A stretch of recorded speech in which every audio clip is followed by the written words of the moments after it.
if you go out this harbor at Lingan and you take a left when you get out the harbor, and you sailed north, and you kept going all the way north until you get up, and you'll run into eventually the South Hampton docks.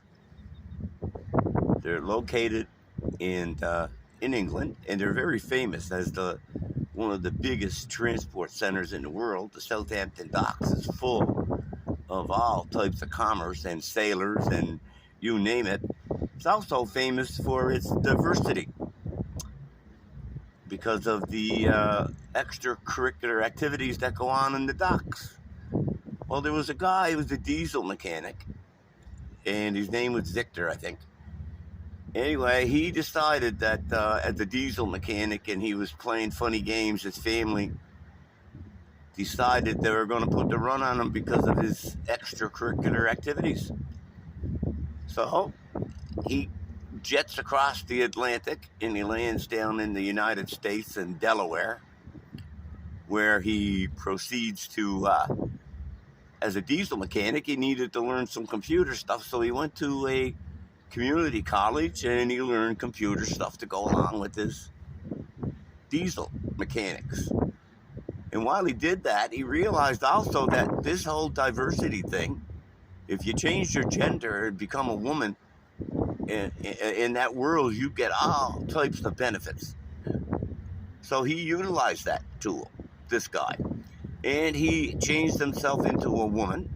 And he started to apply for these jobs with different companies. And the limited computer skills he had and musical talent, he says he has a SoundCloud place for music. There's nothing there.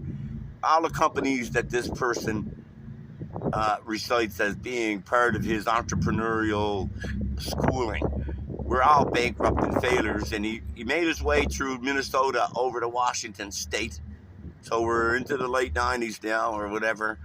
And in Washington State in 2000, he's up into, there's a farm, there's a foreclosure, there's these horses that were underfed, animal abuse charges were pending.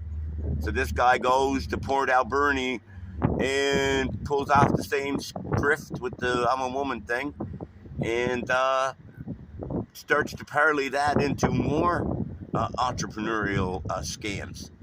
When he lands up in Edmonton, it's the same thing, only this time he gets caught with these guys that he's with, and they put the run on him.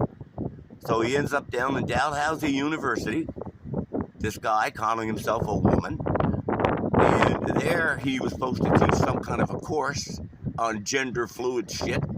And what happens next? Well, someone from Cape Breton said that down in Cape Breton, they're looking for someone to run the transgender network. And so this guy, saying he's a woman, comes down here and sets up the transgender network. And then, when called out on their activities, these people that call themselves women and are really men, they don't have a cervix, they can't give birth. I don't even know why we're having this conversation. But I have to go to court because this guy, this grifter, has decided that he had his feelings hurt, and they had me arrested. So you know the whole story. People have been watching this for a while.